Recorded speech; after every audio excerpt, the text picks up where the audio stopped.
Hans, Belgian GP, in terms of Jago Geerts, couldn't have went much better back in the championship chase, and no better place to do it here at your home GP. You must be very proud.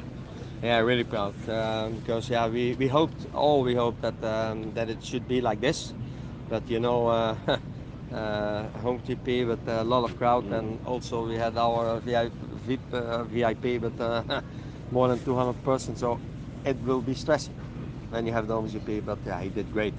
So the target was to catch 10 points extra, to make 10 points more than Adamo. On the end, it was 27, so we are all really happy. We didn't expect this. We hope that we should take 10, but this is incredible. So we're coming from 40 to 13 pounds. So yeah, great. And just on Jago, he seems to always be hit with blows, but he always seems to get back up and get better because of it. Obviously last year the way he lost the title, and then he was racing Motocross the Nations the week after, and he was unbelievable.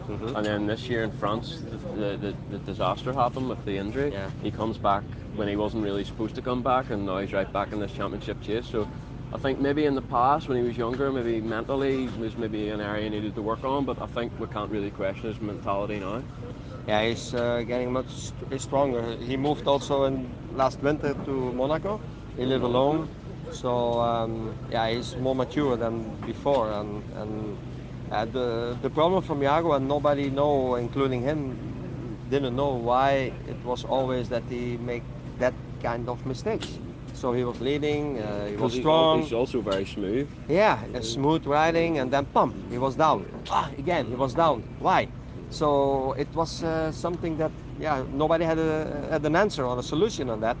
But now also last year was already much better. But since this year, we have to say, since he lives in Monaco and train also on the tracks over there, and he grew up. He really grew up, and everybody can see. We can see. So he is strong now. He makes still mistakes, but not that anymore. And yeah, he looks really strong and confident.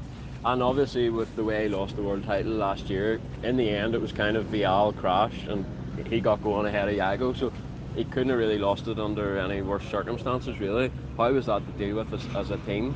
And obviously to see him riding the week after at the Motocross the Nations, running with Eli Tomac, pretty unbelievable to put that at the back of your mind and go out and ride like the way he did. He beat him on Saturday, yeah? Exactly. You remember? Yeah, and he was strong, huh? Yeah. First heat, okay. Second heat, he crashed in the second corner. If he didn't crash, he will be there again. So, but yeah, Jago is a smooth rider and he's riding a lot on the torque from the bike. Really. So, he fit better on the 450 because there is the power and you need to ride on the torque. So for sure, I can tell you, he will jump on the 450 and he will be there. I don't say that he will be for champion, but he will be there because he really like.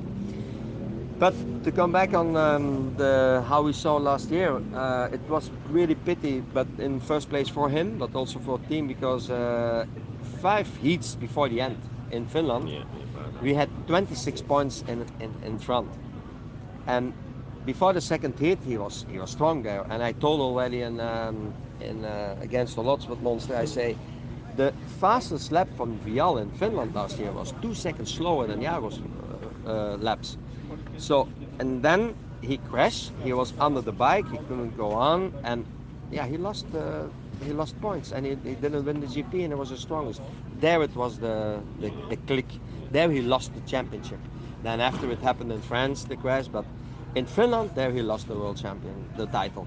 And then when you go from 26 to 2 points to go to Turkey, and then the last heat 1 point behind, then it was an exciting one, and yeah, we were emotional down. It's normal when you're leading almost the whole season, and on the end you're gonna lose with 4 points. It was not easy, but Jago was strong. 2 days after, he said, "Guys, sorry, we cannot turn the page. We cannot go on it. We cannot go back.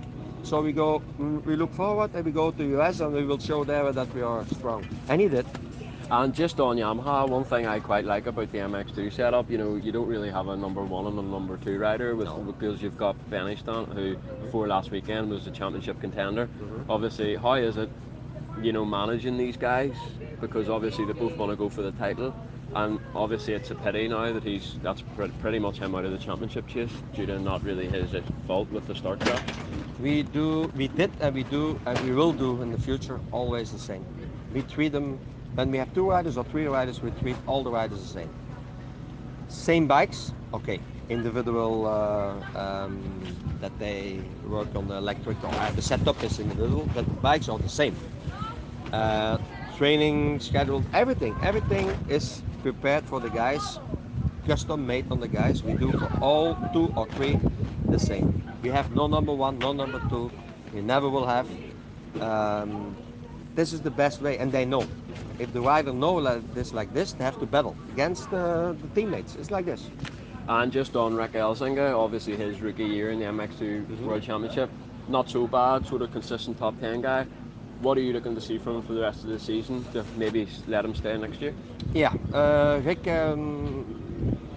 I don't know if you know, but last year we had the Epstein-Barr virus, so he had the virus, At the end of the season. it's a really hard and tough thing. And with the doctor, we have also the team doctor is on it, and he said to me, Hans, April, May this year, it will be complete out of his body, but it's still it's difficult to go on 100%. It takes time, long time. And Rick, he struggled. He struggled with it. So he can do really fast laps. He can do 10 minutes really fast. But then, he saw many GPs that he dropped down and then he's completely empty. And now the doctor, they changed a few things and they work on it. And today he did a great. This weekend, especially today, he did a great GP. First hit was not bad. Second hit was really good. So we hope now that that especially he in the head make the click, and that the body wanted to do, because it's not that he didn't want to do with the head, but the body didn't follow. And for my side, Rick was last year champion, and now he's rookie. And we know in which situation he's rookie, so for my side, he can get the spot next year. Yeah, 2 parts to my last question. One thing that I quite like about Yamaha is you run 3 riders in MXGP and 3 riders in MX2. Is that likely to continue? And also, there's a lot of rumours about a structure change next year. Probably can't say too much, but is your role likely to change next year? From my side, I can say that in the next days, weeks, I hope in the next 2 weeks, it will be clear also for me. I hear also the rumors, and I cannot say that we don't talk internally, but nothing is done. Nothing is done, and I can say that it's on this moment nothing is signed. And so long as nothing signed, I continue MX2 minimum until the end of the season, and we will see what's coming on the table. And I hope that is between now and 2 weeks. And is it likely to remain that you'll continue to run 3 riders in each class? Or is it still up in the air? It looks like we go again with 3 riders.